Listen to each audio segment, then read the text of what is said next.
Assalamualaikum warahmatullahi wabarakatuh. Halo semuanya, di video kali ini saya akan menjelaskan tentang macam-macam diagram pada basis data.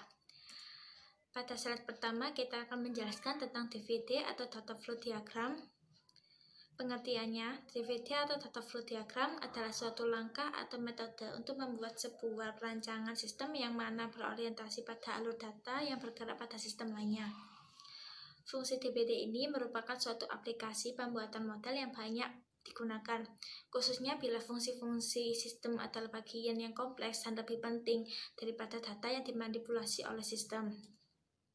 Notasi dan simbol DVD. Simbol DVD ini dibagi menjadi 4, yaitu terminator, proses, data flow, dan data store. Terminator fungsinya kesatuan di luar sistem eksternal atau entity yang memberikan input ke sistem atau menerima output dari sistem berupa organisasi, orang, dan sistem lainnya. Kemudian proses, aktivitas yang mengolah input menjadi output. Kemudian data flow, aliran data pada sistem antara proses dan terminator, serta antara proses dan data store. Data store, penyimpanan data pada database biasanya berupa tabel. Contoh kasus ini akan menjelaskan tentang penjualan online. Pertama, customer akan melakukan pre-order pada admin. Kemudian admin akan melakukan proses penjualan online dan melakukan laporan kepada manajer. Customer akan dimintai data user oleh admin, kemudian admin melakukan email verifikasi kepada customer. Tingkatan DVD. Tingkatan DVD ini dibagi menjadi 2, yaitu data flow diagram level 0 dan data flow diagram level 1. Data flow diagram level 0 pada diagram konteks akan diberikan nomor untuk setiap proses yang berjalan. Umumnya mulai dari 0 untuk start awal, semua entitas yang pada diagram konteks termasuk juga aliran datanya akan langsung diarahkan kepada sistem.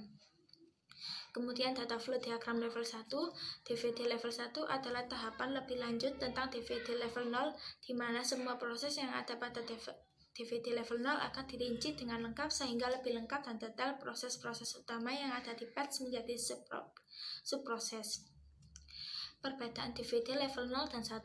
Perbedaan DVD level 0 dan DVD level 1 ada 2, yaitu DVD level 0. DVD level 0 hanya menggambarkan sistem secara basic saja. Kemudian DVD level 1 menggambarkan aliran data yang lebih kompleks pada setiap prosesnya yang kemudian terbentuklah data store dan aliran data. Selanjutnya saya akan menjelaskan tentang ERD atau Entity Relationship Diagram. Pengertian ERD adalah suatu model untuk menjelaskan hubungan antar data dalam basis data berdasarkan objek-objek dasar data yang mempunyai hubungan antar relasi. Fungsi ERD adalah teknik pemodelan data yang secara grafis menggambarkan entitas sistem informasi dan hubungan antara entitas tersebut.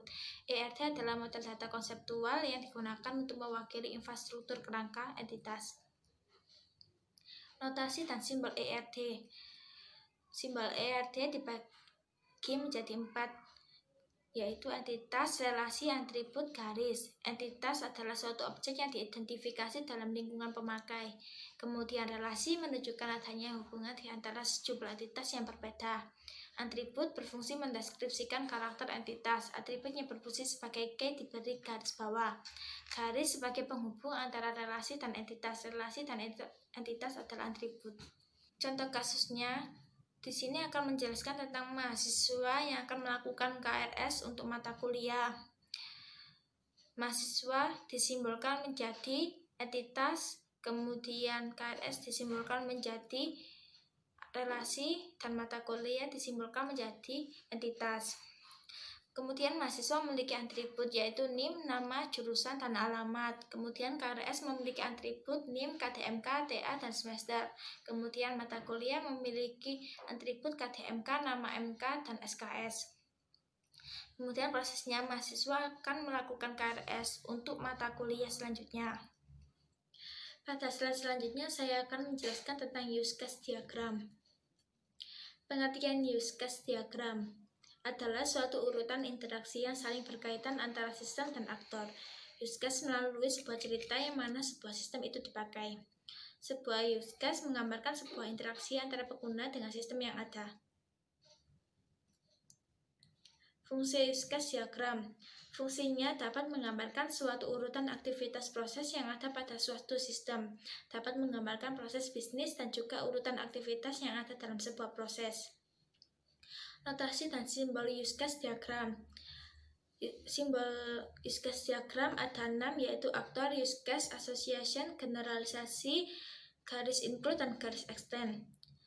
Aktor mewakili peran orang, sistem yang lain, atau alat ketika berkomunikasi dengan use case. Kemudian use case, abstraksi, dan interaksi antara sistem dan aktor. Association, abstraksi dari penghubung antara aktor dengan use case. Generalisasi menunjukkan spesialisasi aktor yang dapat berpartisipasi dengan use case. Kemudian garis include menunjukkan bahwa satu use case seluruhnya merupakan fungsionalitas dari use case lainnya.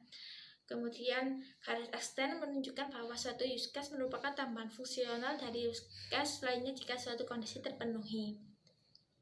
Contoh kasusnya dalam proses pembelian barang, yaitu customer melakukan transaksi kepada kasir, kemudian kasir melakukan laporan transaksi dan diserahkan kepada manajer penjualan. Manajer penjualan melakukan setor barang kepada distributor, kemudian distributor sebaliknya melakukan setor barang kepada manajer penjualan. Manajer penjualan melakukan laporan stok barang yang akan dilakukan oleh supervisor.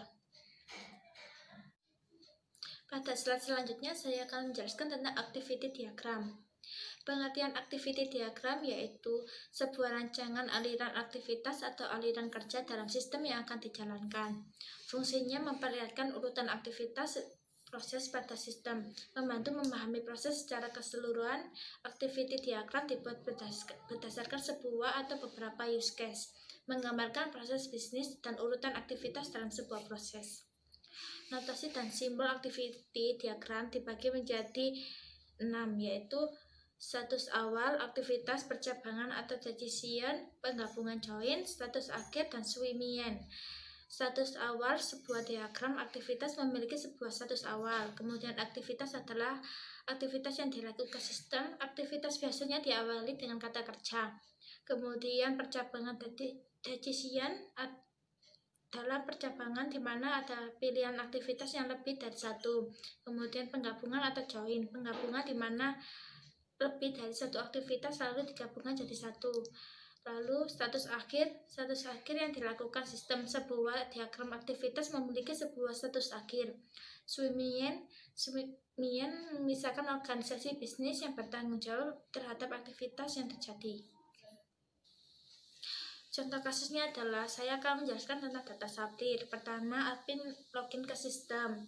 Kemudian sistem melakukan respon dengan cara verifikasi. Apabila username dan password yang dimasukkan benar, maka akan masuk pada halaman utama, dan apabila salah, maka akan kembali lagi ke halaman login.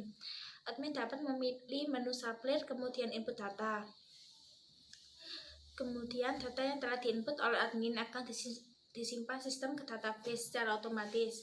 Admin melihat data yang telah tersimpan untuk selanjutnya dicetak. Lalu sistem secara otomatis akan menampilkan data yang akan dicetak. Admin menerima hasil cetakan. Kemudian dilanjut dengan cetak laporan, yaitu admin login ke sistem dengan memasukkan username dan password. Sistem akan memberikan respon dan verifikasi username dan password yang telah dimasukkan oleh admin. Admin memiliki menu cetak, kemudian kategori cetak. Secara otomatis, sistem akan menampilkan hasil cetakan. Admin akan menerima hasil cetaknya. Pada slide terakhir yaitu kelas diagram UML. Pengertian kelas diagram UML yaitu bagian dari UML Unified Modeling Language, di mana kelas diagram ini menggambarkan struktur dan deskripsi serta hubungan antar kelas diagram tersebut. Fungsi kelas diagram UML yaitu menggambarkan model data untuk sebuah program, memudahkan untuk mempelajari skema aplikasi. Notasi dan simbol kelas diagram UML yaitu generalization, hubungan di mana objek anak atau descendant berbagi perilaku dan struktur data dari objek yang ada di atasnya, objek induk atau ancestor. Dari association, upaya untuk menghindari asosiasi dengan lebih dari dua objek. Kelas, himpunan dari objek-objek yang berbagi atribut serta operasi yang sama. Collaboration, deskripsi dari urutan aksi-aksi yang ditampilkan sistem yang menghasilkan suatu hasil yang terukur bagi suatu aktor. Realization operasi yang benar-benar dilakukan oleh suatu objek. Dependensi hubungan di mana perubahan yang terjadi pada suatu elemen mandiri, independen akan mempengaruhi elemen yang bergantung pada elemen yang tidak mandiri. Association apa yang menghubungkan antara objek satu dengan objek lainnya. Kemudian pengubah akses anggota. Pada dasarnya semua kelas memiliki tingkat atau level akses yang berbeda-beda. Hal ini umumnya tergantung pada pengubah akses visibilitas. Berikut adalah daftar tingkat atau level akses yang dilengkapi dengan simbol yang sesuai. Yang pertama public, kedua private, ketiga protected, ketiga package, kelima derived, keenam static atau underline. Contoh kasusnya yaitu di dalam sistem terdapat beberapa hubungan yang terjadi diantaranya seperti yang tergambarkan di dalam kelas diagram tersebut, seperti seorang petugas membuat web, memaintain, serta memantau apakah sang admin mengerti menjalankan sistem yang berada di web yang ia buat. Sang admin pun mengelola websitenya sesuai dengan petunjuk yang diberikan oleh sang pembuat web.